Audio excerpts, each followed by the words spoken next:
I was 19 at the time of this story. I was living in Littleton, Colorado at the time. For the brief amount of time that I lived there, I had many crazy situations happen to me. For now, though, I'll tell you about one in particular. It will help you to know what I looked like back then, so you can better understand why this may have happened to me. As I said, I was 19 at the time. I stood 5'7", about 130 pounds, and I had wildly colored hair. Bright red, in fact. I had several facial piercings and an arm and chest tattoo as well. It was a warm day, so I was wearing very comfortable clothes.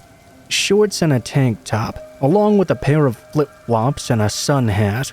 Because of previous encounters I'd had, I'd stopped taking walks at night. That day, I remember I'd let my boyfriend take my truck to work, since I didn't have to work that day, and I had no plans to really go anywhere. I wanted to surprise him at work and take him to dinner after he got off, though, so I started walking up Broadway towards Colfax. Now, if you've ever lived in the Denver area for any amount of time, people will generally warn you about Colfax Avenue. It's busy, and some sketchy activity takes place on that street. But for some reason, my oh-so-awesome roommates never warned me of the many horrors that awaited me on Colfax Avenue. Okay, so maybe I'm being a bit dramatic, but my experience was not pleasant. Back to the story. I turned from Broadway onto Colfax. As soon as I turned down it, it was almost like stepping into another world. There was a bus stop where I'm pretty sure I saw some guy taking bumps right in the open, pressed up against the nearest building. Several homeless people were laying and sitting in various places up the street, and two women were ripping each other's hair out over something that I didn't care to gather. I walked very quickly for 2 or 3 blocks, with my heart in my throat. I was not cut out for this sort of social interaction. I accidentally ended up making eye contact with a dirty man lurking in an alleyway. I quickly averted my eyes to my flip-flops and kept walking. After a few blocks, the crowd thinned out, and I was feeling less on edge. In fact, I was actually starting to enjoy my walk. At that point, I noticed this van. It was parked across the street, trying to look inconspicuous. I saw the driver even slide down his seat as I walked by, as if he was trying to avoid being seen. I couldn't make out the details very well, but I could see it was an older man with a darker complexion and short black hair. Trying not to stare for too long, I committed this stereotypical creeper van to my memory. It was white with tinted windows and no company markings. No front driver's license plate either. Red flags were going off in my head. I pushed away the feeling, though. I walked another block or two, when I came to notice the same van creeping up a side street nearby. I got a nervous chill. I pressed on, trying my best not to look frightened. The van disappeared out of sight, but after another couple of blocks, I noticed it coming up again. I didn't like where this situation was heading, so I stood my ground and faced the van straight on. I stared into the man's face, waiting to see his reaction to me noticing him. To my horror, he immediately got out of the van, slamming the door behind him. He was a short Hispanic man. I would say 5'4", about 160 pounds, shorter than me but definitely bigger. My mind was racing as he began to run across the road toward me. I was frozen to the spot. I wasn't expecting this. As soon as he reached me, he started speaking in broken English.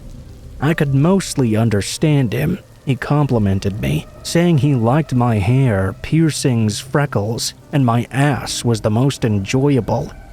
I felt extremely uncomfortable. At this point, I awkwardly thought he was going to proposition me for sex. I nearly choked on my spit when he did, and asked him to repeat himself, not sure if I was hearing him correctly. He pulled out $200 from his wallet and offered it to me if I would have sex with him.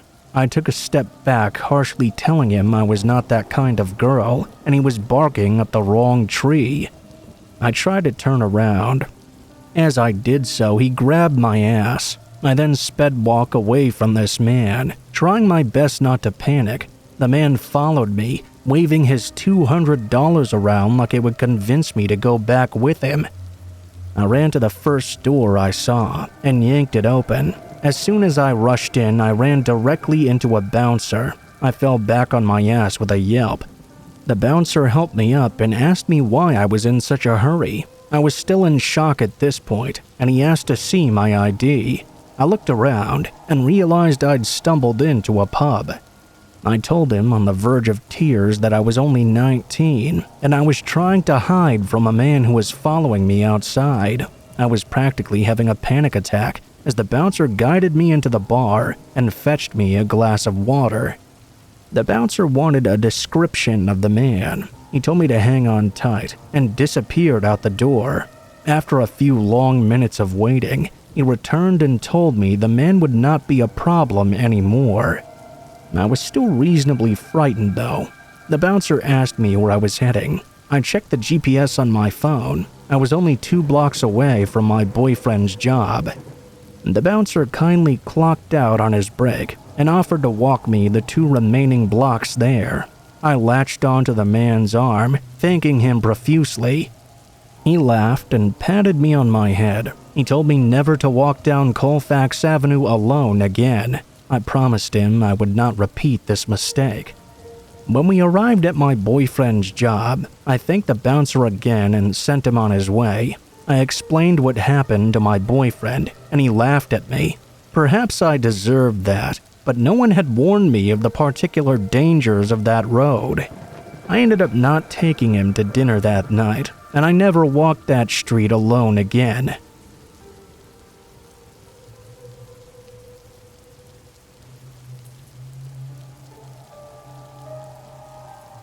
Before I begin, I would like to preface this by stating I am a 23-year-old female, and I currently attend a graduate school in the Midwest. Earlier this year, I attended a research conference in Orleans with 4 other grad students in my academic program. In order to save some money, all of us decided to rent out an Airbnb for the duration of the conference, instead of finding a hotel to stay in. We ended up finding a really nice studio apartment about a mile away from downtown New Orleans. The apartment was rather small and contained 2 queen-sized beds as well as a futon. Our party was 4 girls and 1 guy. I shared one of the beds with my friend Anna, and the 2 other girls, Megan and Katie, shared the other bed. The last student, Ari, ended up having the futon all to himself. We decided to hit up downtown shortly after unpacking and settling our things into the Airbnb. After exploring the area and hitting up a few bars, we decided to head back and call it a night. We had to be present at the conference early the next morning. All of us hit the sack shortly after returning back to the Airbnb. I remember waking up a couple of hours later, though, to a suspicious creaking sound. Well, at first I thought it was nothing, but then I saw the apartment's doors slowly open and a man in a black hoodie comes sneaking inside. I allowed the panic to set in and immediately woke Anna. As she woke up, I pointed out the man. He was slowly creeping towards us. Anna asked me who that was. "I don't know," I responded. She got out of bed to get a better look at the guy. "Can we help you?" she called out. The man just stood there in silence. He then made his way over to Megan and Katie's bed, who were both fast asleep still. He proceeded to climb on top of them. My heart was now racing faster than ever, but I couldn't move. I was paralyzed in fear. "Ari, why are you in our bed?" I heard Katie groan. Then Megan woke up and yelled, "What are you doing? Get out of here!" "Megan, that's not Ari," I said in a trembling voice. He was still asleep on the futon, despite all the commotion. The man was basically on top of Megan and Katie, who were screaming hysterically at this point, desperately trying to get him off. I told Anna to wake Ari up, and she immediately ran over to him and started shaking him profusely. I heard her begging him to wake up, saying there was a man in their bed right now and he needed to help us. Still half asleep, he began to rouse. I got out of bed and grabbed my phone. I dialed 911 and told the operator to send help as soon as possible. While I was on the phone, Ari got up and turned on the lights. He ran over and shoved the man off of Katie and Megan. "Get off them!" he yelled and threw the man to the ground. I managed to get a better look at the intruder once the lights were on. He was bald and had this very thick beard. He was also missing several teeth. He just began to cackle and laugh hysterically once he was on the ground. Megan and Katie both huddled together in the corner of the apartment, while Anna stood behind Ari. We were all very frightened. Once the police arrived, they gathered all our information and escorted this mystery man out of the apartment. Needless to say, the frightening and traumatic experience pretty much ruined our stay in New Orleans. I still have nightmares about it to this day. Please make sure to keep your doors locked and double-check them. You never know who might want to stop by for a nightly visit.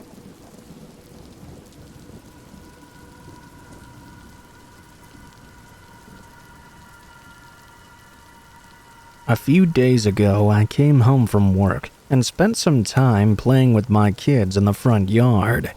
I live in a typical little suburb with very little crime at all. At about 8:45 p.m., it was starting to get pretty dark, and it was about time for them to head to bed. We started gathering up all the frisbees, balls, and toys. At some point, my daughter entered the garage, and I went in after her. My son, who was 11 years old, remained outside on the driveway, right by the sidewalk. It must have only been about 10 seconds that he was out of my sight. All of a sudden, this dark car swooped in out of nowhere and stopped right by my mailbox just feet away from my son. I was distracted in the garage and had not seen it in the moment. I rushed outside when I heard the car, and in the instant the driver saw me, he accelerated at 60 miles an hour out of there. It all happened so quickly. Why did he stop when he saw my son all alone, and then escape immediately when he saw it was me? Maybe it was just a lost driver, but I really think someone was out prowling to try and snatch a kid that night. I don't want to be paranoid, but TV is full of true crime shows, but people saying things like this never happened before in our town. Well, now I know it can happen anywhere.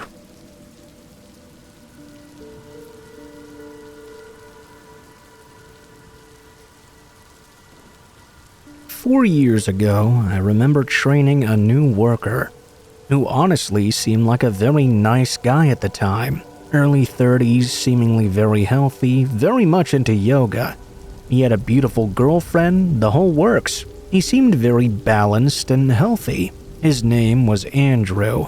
We had another long-time coworker who was sort of Mr. Popular with the managers, but honestly very personally annoying. People could only take so much of him in small doses. He was essentially the embodiment of a TikTok frat boy who would randomly dance on the job and freestyle and do extremely annoying things all the time. Anyway, his name was Brad. Now, before I explain this, I should include that this workplace really sucks. It barely holds a single star in rating. Indeed, it's a large factory with no windows, toxic management, long hours. It was very hard on most people's health, me included. Anyway, roughly a year into Andrew's stay, things started to change. He and I were mutually friendly with one another. We would have long civilized discussions about interesting things. But something was really out of place when he mentioned these new beliefs he had. Something about the world being flat and a hologram moon theory. It was really unlike the old version of him, who used to be so rational. I sort of shrugged it off and thought it was probably just a phase. Fast forward a few weeks. Andrew had seemingly started to take a lot of interest in that coworker Brad and sort of developed some of his mannerisms. He of course did it in a more endearing way, copying his silly dances but doing it in a way that it seemed harmless and everyone was in on the fun. As months went by though, he started to dance more and more, to the point he had to be asked to stop by supervisors. He would even be doing so at the morning meetings, starting to use all the same mannerisms and phrases as Brad. Needless to say, this really started to creep Brad out, to the point where he asked to switch shifts. We theorized that maybe Andrew had gotten hooked on something, but he was very vocal against all substance use, including alcohol and even weed. He was also a stern vegan. Where things really started to change for the worse, though, is when Brad ended up getting with a new hire at work. She became his girlfriend, and they moved in together. At this point, Andrew started showing up to work using Brad's name, even signing himself in on the logbook as him, and referring to himself as Brad. Later that day, Andrew even stood on top of a work table, screaming that Brad was stealing his girlfriend and that he loved her so much. He spread his arms out in a Jesus cross formation, his face to the ceiling. The whole place was silent. After that, he grabbed a broom and kept sweeping at nothing for the next several hours in the corner. He would not turn around from the corner at all, not even when tapped on the shoulder or called by name. The only time I saw him move away from there was when it was time to go home. He was the last one out. Unfortunately, my job being QC, I'm always among the last ones to leave as well. Despite both of us being the very last in the building, I did my best to act normal while passing him in the hallway. I glanced at him, and he was staring directly at me, his head tilted and making a snarling dog-like face. The next day, our boss decided Andrew needed to go to the hospital. We made an appointment and got him an Uber. He was put on leave for a week. The security guards, who I was friends with, told me that Andrew would keep showing up in the middle of the night, trying to sign in for work at the card reader, sometimes at 2 or 3 in the morning. Anyway, surprisingly, a week later, Andrew came back and seemed completely normal again. He seemed to have no recollection of anything he'd done in the meantime either.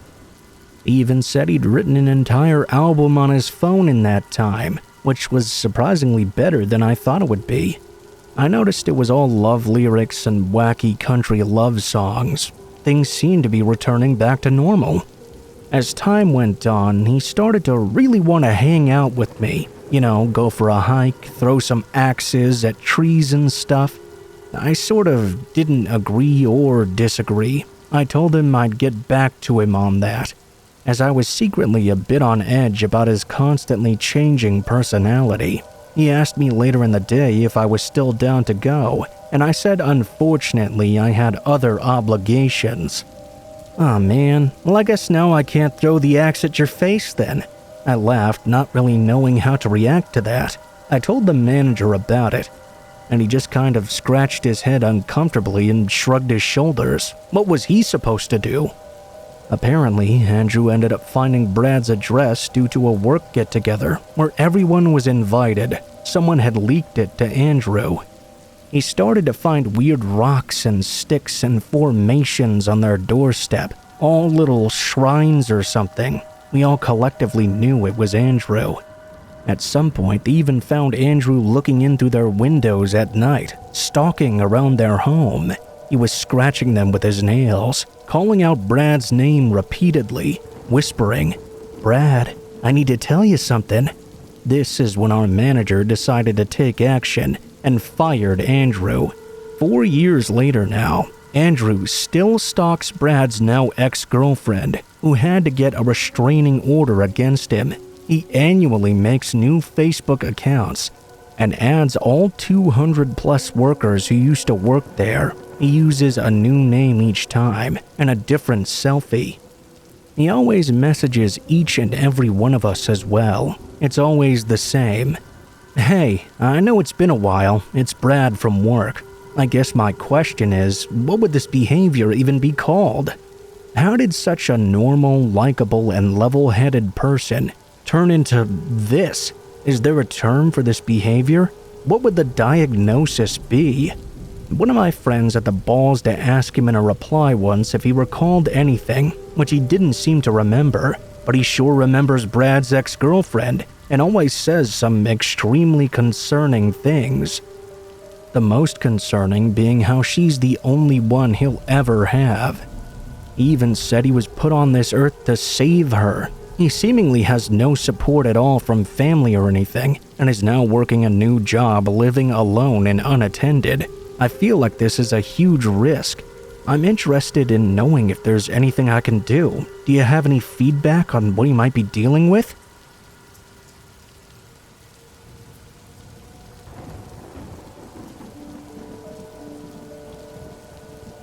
This story isn't one of mine, but it was told to me by my parents. My parents, one of my sisters, and I all own houses within a mile of each other in a very ritzy gated community. It's in Orange County, California. We always visit each other often, especially when we have a problem or need help with something. I grew up in this community, and violent crime there is something that's virtually non-existent. If it does exist at all, typically it's domestic violence within a household. I'm now 32, and my parents are in their mid-60s. While growing up, my parents made sure every door and window was always locked. It was like their own personal religion. I always question this policy. What's the point of locking all the doors and windows when we live out in such an isolated suburb like this? Hell, there were many occasions where I didn't have the key and literally had to walk miles to a friend's house or wait 5 hours in the yard just to be able to get into my own home. It was quite annoying whenever those occasions happened. Anyway, one night, around 1 or 2 years ago I think, my parents awoke to someone pounding on their door at around 2 a.m. After having fallen asleep watching SNL, my dad was suddenly awoken. My dad went to answer the door, thinking it was probably my sister or I needing some help.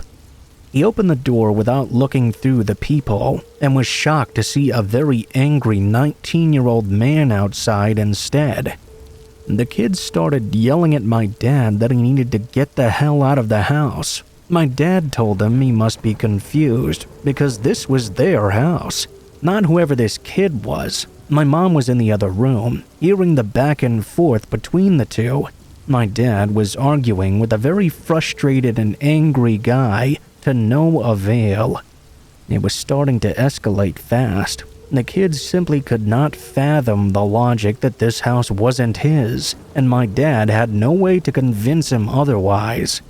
Let me interrupt and describe my dad here. He's been an engineer his whole life. He may look old and nerdy, but he's always fixing cars, houses, electrical issues, building furniture, doing the yard work. Let's just say he's much stronger than even I am, as evident whenever we worked on cars together.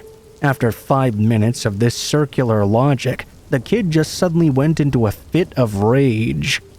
He barged his way into the house and got into a scuffle with my dad. My dad started punching and kicking the kid and was taking many blows to the head himself. Finally, he was able to push the kid back outside and close and lock the door.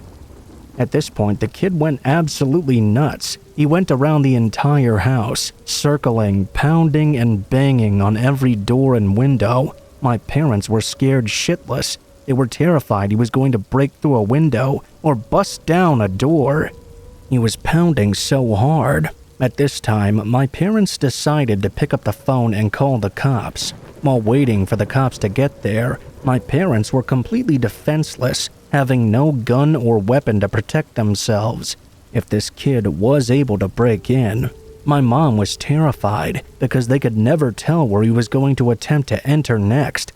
I remember her telling me how amazed she was that the windows weren't breaking because the kid was hitting them with some extreme force and really trying to get in.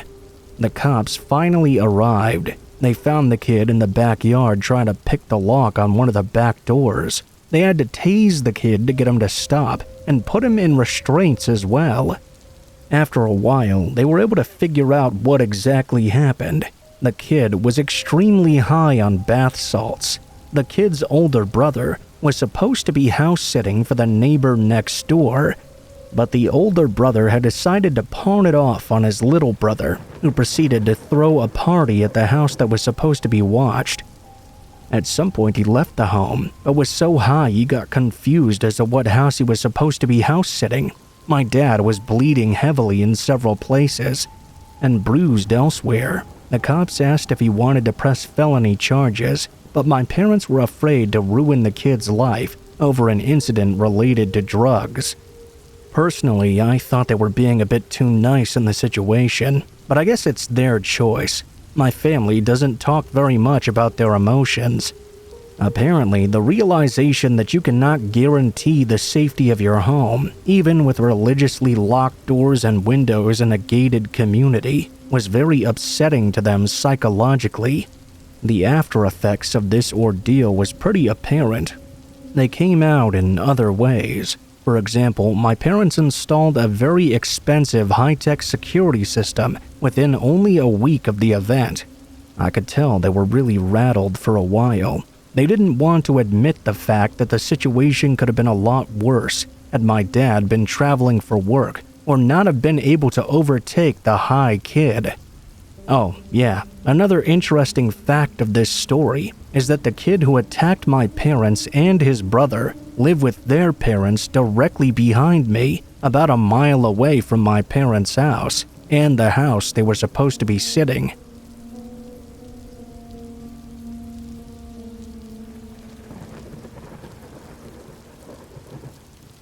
During the summer of 2014, my parents had left for a weekend trip to Cape Cod. I was 16 and in great physical shape from boxing, baseball, and basketball. So, big deal, my mom had made some pulled pork and pasta for me to heat up and eat whenever. And I had some money if I wanted to order pizza. Things were all good the first night I was alone. I stayed up until 3 o'clock in the morning, playing Xbox and doing whatever I wanted. I woke up really late the next day. I checked my phone when I woke up and saw it was a little past 1 o'clock. I threw myself out of bed and stumbled into the shower. I take really long showers, so when my parents are gone, I kinda go mental. I was in there for about 45 minutes when I suddenly heard the front door open. The bathroom is directly up the stairs from the back door, and it's pretty loud when it opens and closes. I immediately froze in shock. I obviously was supposed to be alone. I waited for about 2 minutes, ears straining to hear anything else. There was nothing. I figured maybe it was just the wind, or maybe my parents had arrived home early for some reason. I turned off the shower and wrapped my towel around myself. I slowly walked down the stairs to check it out. The staircase to the kitchen is pretty tight and walled in. It's essentially like walking down a tunnel that's perpendicular to the kitchen, so I couldn't really see what was waiting for me. When I walked down, though, my house is old as shit, and each step of the stairs makes a super loud creak. Still, I took my time and tried to be as quiet as possible. I probably took a whole 45 seconds walking down just 12 of the stairs. When I got to the second to last stair, right before I could see around the corner into the kitchen, I took a deep breath to compose myself. In my mind, I knew I was just being stupid. Obviously, there would not be anything in the kitchen. There was no way I wouldn't have heard another noise from a burglar, who at any rate would have no reason to be in there anyway. After mentally chastising myself for being such a wuss, I chuckled for being so stupid and just normally walked down the last 2 stairs. I turned the corner into the kitchen, only to see that standing about 2 feet away from me, right in the middle, was this towering skeleton of a man. He was dressed all in black, staring at me, perfectly still with a massive smile across his face.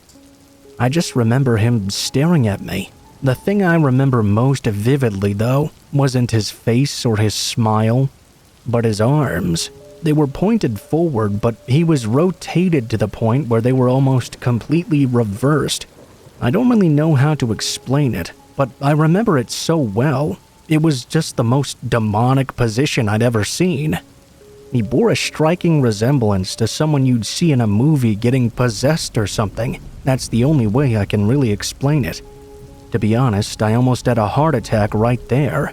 Looking back, I realize how creepy the situation was, but in the moment, I was so frightened that I took a step forward and punched him as hard as I could in the face. It knocked him right to the ground the second the blow connected. I ran up the stairs so fast the towel around my waist floated to the floor, leaving me completely naked. At this point, my heart was beating out of control. I managed to make it to my bedroom and lock the door behind me. I slammed a chair up against the doorknob to be safe. I called 911 immediately, in tears, telling the operator of my situation. I sat on the floor in a fetal position, staring at the door and praying the cops would get there soon. I noticed the stream of light poking through the gap between the door and the floor had stopped. Standing outside my door was this mystery intruder.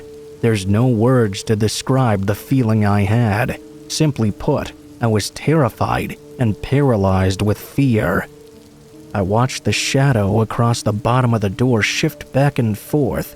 I stayed balled up, staring at that gap and praying the man would go away for what seemed like an hour. All the while, the 911 operator kept asking, "Hello? Sir? Are you there?" I didn't want to make a sound. Even if I wanted to lift the phone to my mouth, I don't think I could have. Eventually, the light flooded the door gap again, and I heard the faintest of footsteps creaking down the wooden stairs. It was silent for a few minutes as I just laid there curled up, unable to move a muscle. Nowadays, I make sure to check every lock in the house before going to bed. I still get nightmares about that occasionally, and my heart races whenever I see someone standing still. I guess I'm doing a pretty alright, all things considered, though. The police never found out the identity of the person who intruded upon our house. That fact sends shivers down my spine. Every time I look outside, I half expect to see him standing across the street, smiling under a light post or something.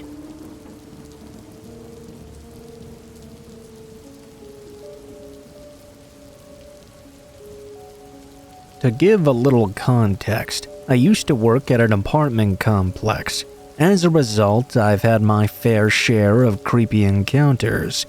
Most residents keep to themselves and don't cause any issues, about 95% or so. The other 5% take up almost all the time. Isaac was one of those 5%. When he first rented out his apartment, he definitely had stoner vibes, but he was nice enough and passed the background check quite easily. Almost immediately, however, he started causing some real issues. The lady next door complained that she could smell his smoke constantly. The guy downstairs complained he could hear his stereo at all hours of the day and night. Another resident accused him of following him home one night. The police were there regularly, breaking up fights between him and his girlfriends. We caught him hiding 2 large dogs in his apartment, and he regularly let them run loose, which ultimately resulted in another dog and 2 people getting attacked. Even accidentally discharged a gun once. Needless to say, he was causing a lot of issues. At first, he was very apologetic and said he would make an effort to remedy all these problems, but things just kept getting worse, and after a year of weekly calls and notices from the office, he eventually became standoffish. One morning, I received a call from Isaac, letting me know he'd broken up with one of his girls and she refused to leave. He asked me to personally come up and remove her myself. I'm a small woman, so even if I wanted to take the risk, I physically wouldn't be capable of wrestling an angry girl out of his apartment. I suggested he call the police instead. He then asked if I could make a maintenance man come up to remove her. I offered to call the police on his behalf, but Isaac said he didn't want to involve them and hung up. A few hours later, Isaac came down to the office with a jump drive and said he needed to print out a 50-page document. Residents weren't technically allowed to use our office printer, but on the rare occasion someone asked to, I usually would not say no. It was an easy way to build a good rapport. But between Isaac becoming such a problem tenant and how large this particular document was, I told him I could not do that. I gave the excuse that our paper toner/print history was monitored and we would get in trouble for printing such a large document for him. Not liking my answer, he started screaming at me about how it was bullshit. He accused me of being useless, bringing up my refusal to fight his ex, and said I was power tripping. He called me a bitch multiple times and said he was going to bring me down a peg. I was pretty over him at this point and told him that if he was going to behave like a child that he needed to leave. He told me that I couldn't make him. I bluntly told him he would leave or I would call the police and have him removed. I also told him I would ban him from the office going forward. Normally, I tried to kill the residents with kindness, but his lease was ending in a week, and I didn't care anymore if he hated me. My threat seemed to work. He angrily threw my stuff all over the place, and then slammed both doors hard as he left. To my surprise, the following morning, a cop was waiting for me when I got to work. He asked if I knew Isaac, and I confirmed that he was a resident there. He explained that the body of a teen had been discovered the day before, and Isaac was the prime suspect. He was the last person to text the kid, asking him to meet up where the body was found shortly after the message. The police believed that Isaac had been paid to kill him. Based on the timing of the text and when the boy was discovered, Isaac would have had to have left my office and gone directly there. Ultimately, the police wanted to use Isaac's move-out day as an opportunity to catch him. To nobody's surprise, he did not show up. When I walked into his apartment to inspect for damages, of which there was quite a lot, I found a bank receipt from the day of the murder. Someone had wired him $20,000. I thankfully never saw Isaac again. He was caught in another country a few months later and is now serving time in prison.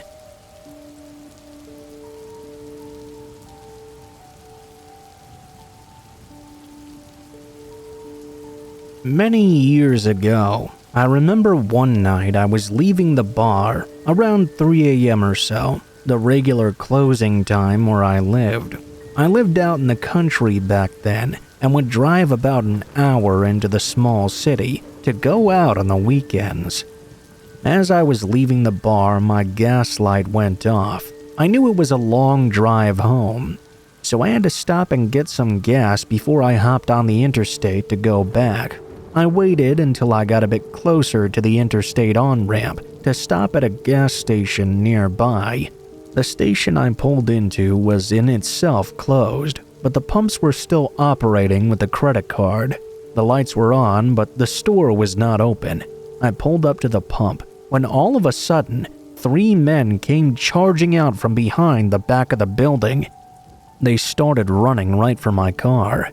Thank God I hadn't turned it off, because I got back inside and hit that gas pedal as hard and fast as I could. I flew right out of there. I drove onto the interstate and just hoped I had enough gas to make it to the next exit.